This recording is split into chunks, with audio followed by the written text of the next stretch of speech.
BJP नेता और केंद्रीय मंत्री नितिन गडकरी अक्सर राजनीतिक बयान से हटकर बयान दे देते हैं तो लोग कई तरह के कयास लगाने लगते हैं। एक बार फिर से गडकरी का बयान सुर्खियों में है, जिसमें उसने कहा, अगर मुस्लिम समुदाय से ज्यादा इंजीनियर, आईपीएस, आईएएस अधिकारी निकलते हैं तो सभी का विकास होगा।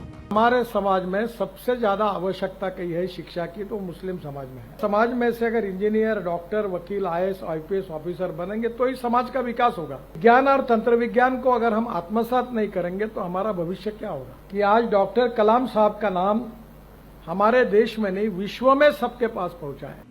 दरअसल नागपुर के ननमुदा संस्थान के दीक्षांत समारोह में हिस्सा लेते हुए गडकरी ने कहा, हम कभी इन चीजों यानी कि धर्म राजनीति को लेकर भेदभाव नहीं करते।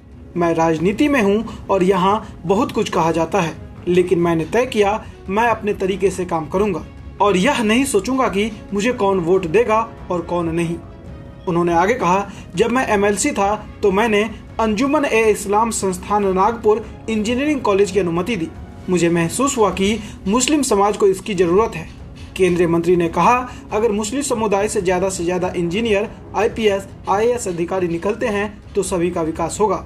हमारे पास पूर्व राष्ट्रपति डॉक्टर एपीजे अब्दुल कलाम का उदाहरण है।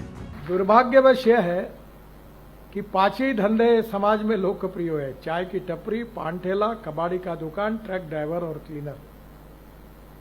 पर हमारे समाज में से अगर इंजीनियर, डॉक्टर, वकील, आईएएस, आईपीएस ऑफिसर बनेंगे तो ही समाज का विकास होगा। कि आज डॉक्टर कलाम साहब का नाम हमारे देश में नहीं, विश्व में सबके पास पहुंचा है।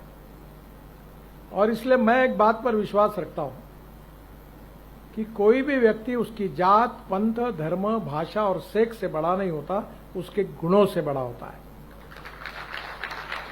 और इसलिए हम जात, पंथ, धर्म, भाषा और सेक्स के आधार पर किसी को डिस्क्रिमिनेट नहीं करें। नितिन गडकरी ने आगे कहा कि आज हजारों छात्र अंजुमन ए इस्लाम के बैनर तले इंजीनियर बन चुके हैं। अगर उन्हें पढ़ने का अवसर नहीं मिलता तो कुछ भी नहीं होता। शिक्षा की यही शक्ति है, यह जीवन और समुदाय को बदल सकती है।